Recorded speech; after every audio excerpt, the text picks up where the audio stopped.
지난 1월부터 시작된 코로나 상황이 우리 삶에 상당한 많은 변화를 주고 있는 게 아니냐. 그리고 저는 삼불이라는 용어를 좀 쓰고 싶은데, 이게 언제 끝날지 모르니까 미래 불확실성에 대한 불안, 그 다음에 나도 옮을 수 있다는 불안, 그리고 이게 어떻게 전개될지 불가치라 그럴까? 알 수 없는 그런 상황에 대한 이런 불안들이 우리의 정신, 심리, 생활에 영향을 미치고 있다. 두 번째는 대면 관계를 줄여야 되고, 어쩔 수 없이 이 재난 독재라는 용어를 씁니다만, 재난 위기에 정치 권력이 국민의 자유를 상당히 제한하는 어쩔 수 없는 그런 상황들이 결국은 너와 나의 관계에 대한 불신으로 연결이 되는 것 같다. 사람 만나는 게 불안하니까. 그러면서 누구를 믿어야 될지 모르는, 잘 아시는 대로 잠재적, 안 그러면 무증상 전파 내지 양성자가 있을 수 있으니까, 이런 것들이 우리를 상당히 인간관계에 있어서의 너와 나의 관계를 불신의 관계로 좀 몰아넣는 그런 경향이 있는 게 아닌가.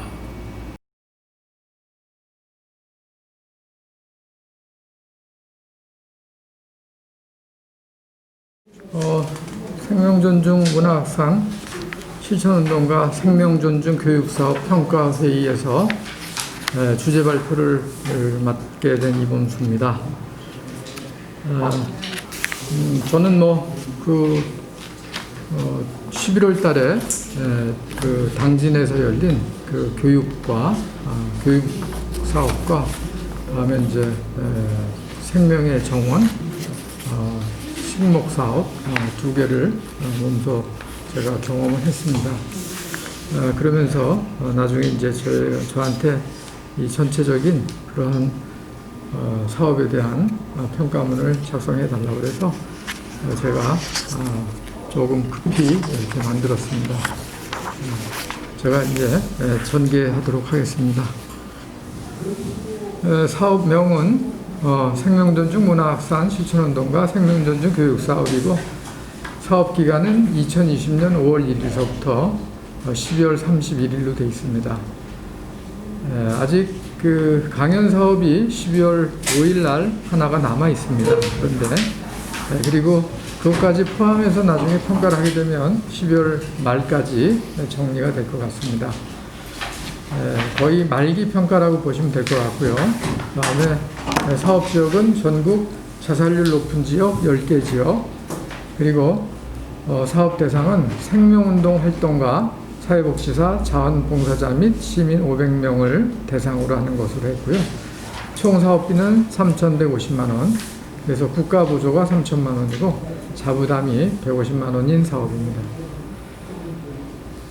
사업 목적은 생명존중 문화확산 실천운동과 생명존중 교육사업을 통한 생명을 존중하고 인간 삶의 존엄을 추구하고, 다음에 국민 생명 지키기 자살예방 국가행동 계획 촉진 운동을 통한 생명존중 행복사회 건설, 자살률을 2022년까지 17명으로 낮추기 위한 생명존중 인식 확산, 그 다음에 생명의 숲, 생명의 정원, 조성지역 선정 해서 생명실천운동을 시행하고, 다음에 생명존중 지킴이 교육을 실시하고, 다음에 생명문화산업의 실천적 추진을 통한 민간협력사업의 성공 모델을 지속적으로 창출하는 데 있습니다. 그래서 사업 내용은 식목행사 및 강연회는 10월 23일 DMZ 평화생명동산에서 열렸고요. 박인주 대표님께서 강연을 하셨습니다.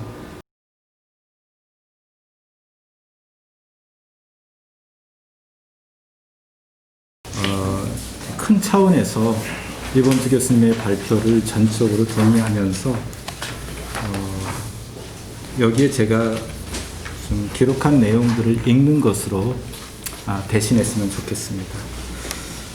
전 그 사회적 자본과 자살 예방에 대해서 좀 생각을 해봤습니다. 코로나19로 이제 어려운 가운데 행정안전부 사업을 이끌어주신 모든 분들께 진심으로 감사드립니다. 저는 이범수 교수님의 분석과 평가, 재연에 깊은 감동을 받았습니다. 자칫 지난 사업 결과를 보고하는 정도로 그칠 수 있는데 그것을 넘어서 그 속에서 또 예리한 어떤 통찰력과 비전을 그 안에 넣어주셔서 정말 감사합니다. 생명의 숲, 그리고 생명의 정원, 생명 존중 지킴이 양성교육, 생명 존중 교육 사업을 통해서 우리 사회가 꼭 가지고 있어야 할 가치를 언급해 주셨습니다. 참 저는 이 얘기를 들으면서 굉장히 가슴이 뭉클했는데요. 이제 건강과 안전, 협동과 조화, 공동체 의식, 생명 존중 문화, 협력과 배려, 개인의 고유성, 자원봉사자, 생명 존중과 이타심, 사회통합 이런 말씀들을 재연으로 언급해 주셨습니다. 이것들은 이제 사회적 자본이라고 하는 말로 이제 학자들이 이야기를 합니다. 근데 이 사회적 자본이 우리 사회에 정말 빈약하지 않나라는 생각들을 해봤습니다. 아시다시피 자살 예방에서 크게 두 가지 축이 있는데 하나는 위험 요인이고 다른 하나는 보호 요인입니다. 세계보건기구에서도 자살을 예방하기 위해서는 위험 요인을 제거하고 또 보호 요인을 증진시키는 것을 함께 제시하고 있습니다. 세계 보건기구에서 말하는 건강을 이제 저도 한번 들여다봤습니다. 그래서 질병이 없고 허약하지 않을 뿐만 아니라 신체적으로 건강한 몸, 또 정신적으로 건강한 마음, 사회적으로 아름다운 그 만남과 관계를 유지하는 그 안녕한 상태. 1948년도에 이렇게 명시를 했고요.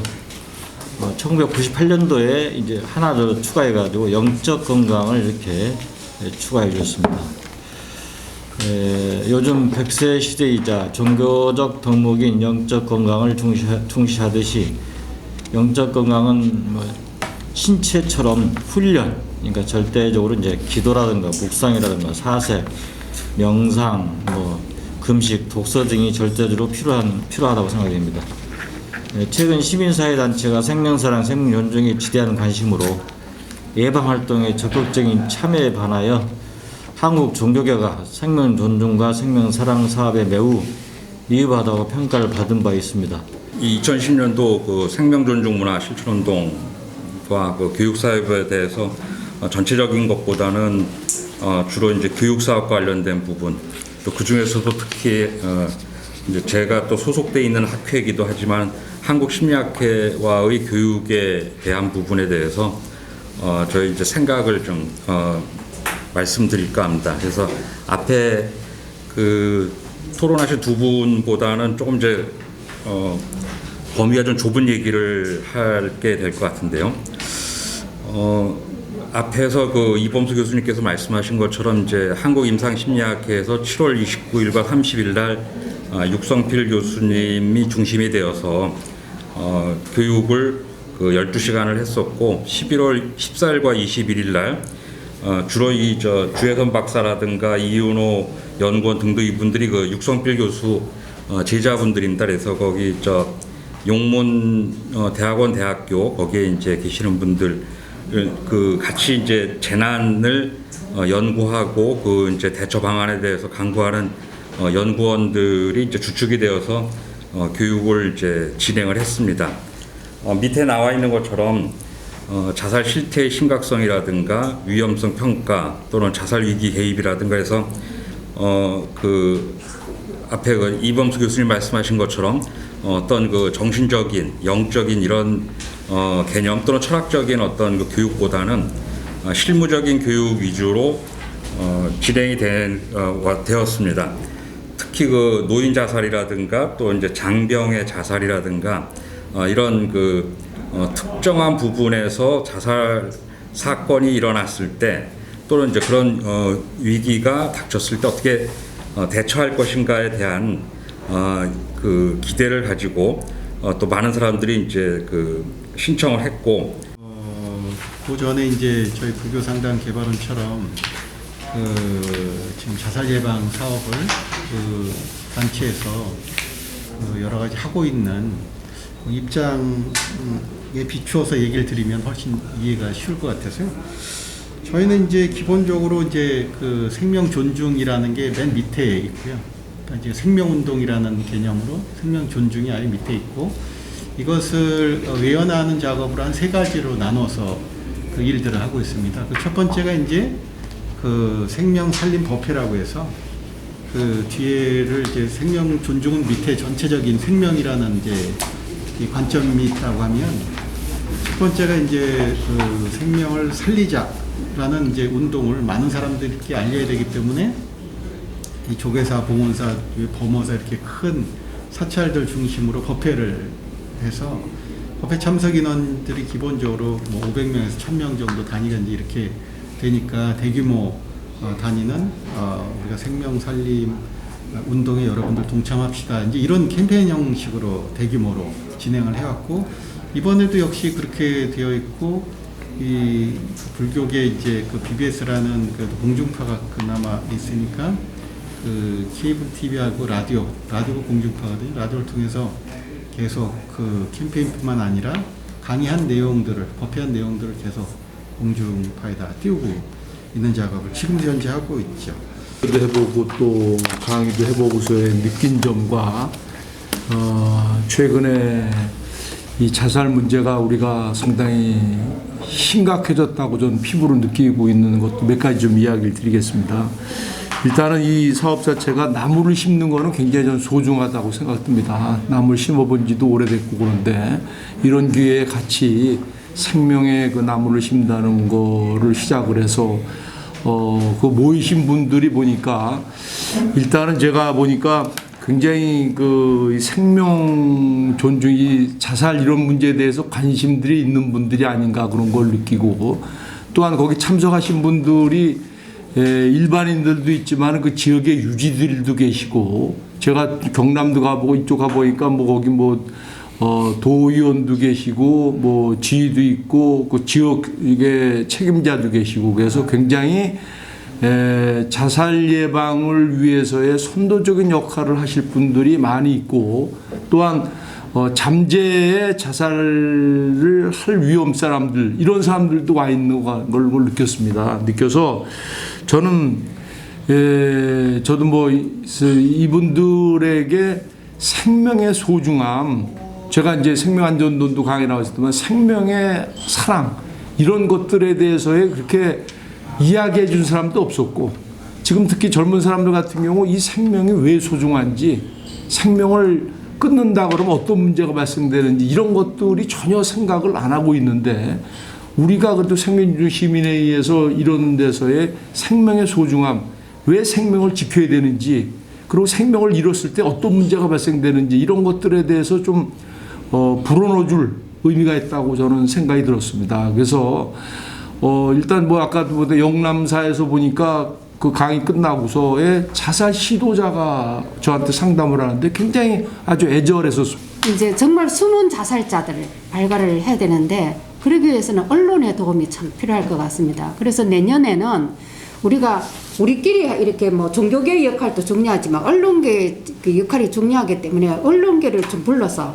언론계를 중심으로 현직 기자들 중심으로 해서 좀 이 자살에 대해서 교육을 시켜서 자살과 관련된 기사를 좀 신중하게 다룰 수 있도록 언론계를 우리가 교육을 좀 시켜야 되겠다. 사회복지라는 것은 실천하지 않으면 아무 소용이 없는 것이 사회복지이다.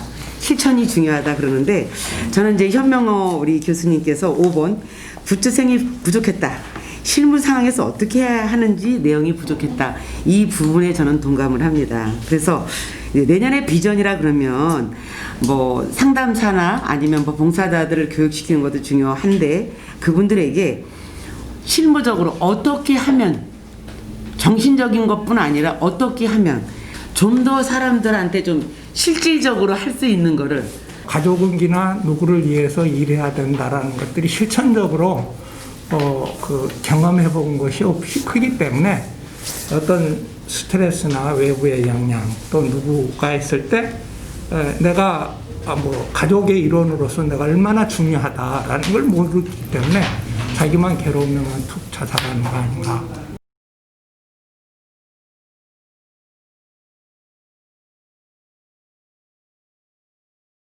구타하는 국가의 목표가 행복입니다. 여러분 잘 아시겠지만, 예. 그래서 어떻게 하면 국민이 행복할 수 있는가? 그건 제가 설명을 안 하겠습니다. 그리고 우리나라의 경우 지금은 키워드 하나를 잡는다면 뭘까? 2020년의 경우 자살이냐, 분열이냐, 방금 생명이냐, 사랑이냐, 자비냐 등등의 어휘들을 우리가 이야기할 텐데 포괄적 개념으로 보면 나는 생명이다. 그 자살자들은 심리적으로 이래도 안 되고 저래도 안 되고 그래서 이제 터널에 갇힌 걸로 해서 자살을 하지 않습니까? 그러니까 저는 이쪽에 대해서 계속 경험하고 연구할수록 심리적인 부분에 한계가 있구나라는 걸 제가 느낍니다. 그래서 빅터 프랭클리의 죽음의 수용소에서는 사실은 그 사람이 정신의학자인데 그거에 대한 한계를 느꼈기 때문에 철학 치료로 넘어가거든요. 의미 치료로 넘어가거든요.